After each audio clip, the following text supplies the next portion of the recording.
Once upon a time, there was a young man named Jack, who lived in a small village nestled at the foot of a towering mountain range.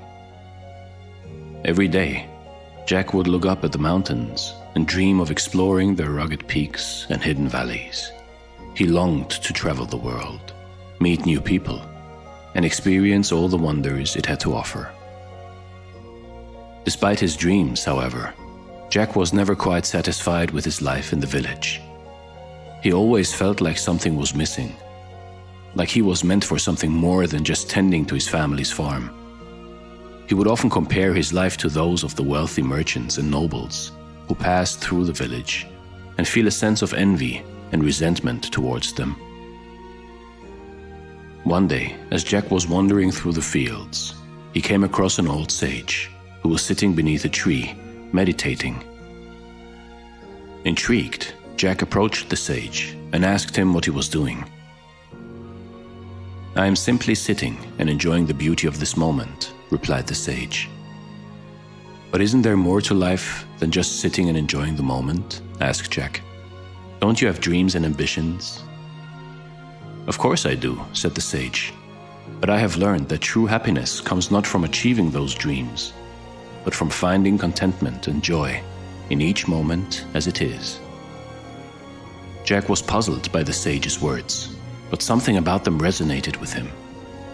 He began to think about all the things he had in his life that he had been taking for granted: his family, his health, the beauty of the village around him. As he began to appreciate these things more fully, he didn't find that his longing for adventure and excitement began to fade. He still wanted to go on adventures, but he was more content with himself. In time, Jack came to see that the whole world belonged to him, not because he had conquered it or achieved great things, but simply because he had learned to appreciate and be grateful for the abundance that was already present in his life. He no longer felt a sense of lack or envy towards others, but instead felt a deep sense of peace and contentment. From that day forward, Jack continued to dream of exploring the mountains and traveling the world, but he did so with a newfound sense of appreciation for the present moment and all the wonders it had to offer. He knew that wherever he went and whatever he did, the whole world would always belong to him. You see, in life, in your life, the world is yours. True happiness and contentment come not from seeking external validation or material possessions, but from finding joy and appreciation in the present moment and the abundance that already exists within us.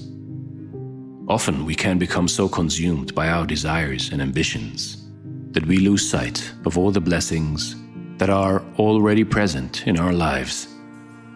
By learning to appreciate and to be grateful for what we have, we can experience a greater sense of peace and fulfillment, and the whole world can belong to us.